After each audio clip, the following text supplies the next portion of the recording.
అస్సలాము అలైకుం వరహ్మతుల్లాహి వబరకాతుహు. అఊజు బిల్లాహి మినష్ షైతానిర్ రజీం. బిస్మిల్లాహిర్ రహమానిర్ రహీం. శాపగ్రస్తుడైన సైతాను బారి నుంచి సృష్టికర్త అయిన అల్లాహ్ యొక్క రక్షణని, అల్లాహ్ యొక్క సారిని రక్షణ వేడుకుంటూ ఉన్నాను. ఆమీన్. అల్లాహ్ ప్రవక్త ముహమ్మద్ సల్లల్లాహు అలైహి వసల్లం గారి పైన శాంతి సౌఖ్యాలు కురిపించండి వల్ల ఆమీన్.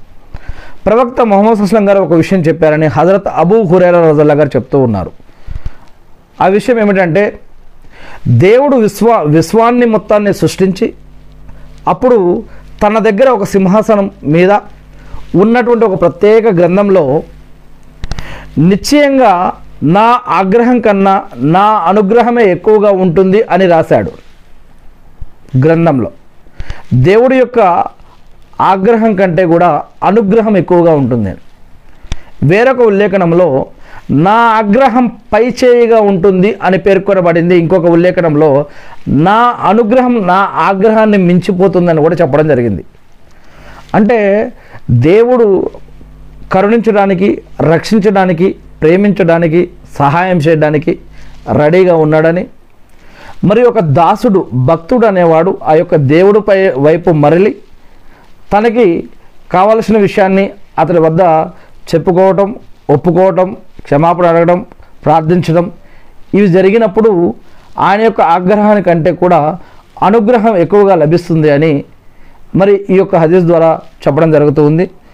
అయ్యో నేను పాపాత్ముని, నేను ప్రార్థించలేను, నేను నమాజులు చేయలేను, దేవుడు స్వీకరిస్తాడో లేదో అనే ఇటువంటి డౌట్ పెట్టుకోకుండా ఆయనని ప్రార్థించడం, అడగడం వల్ల ఆయన యొక్క ఆగ్రహం కంటే అనుగ్రహం ఎంత గొప్పదో ఇక్కడ చెప్పడం జరుగుతుంది.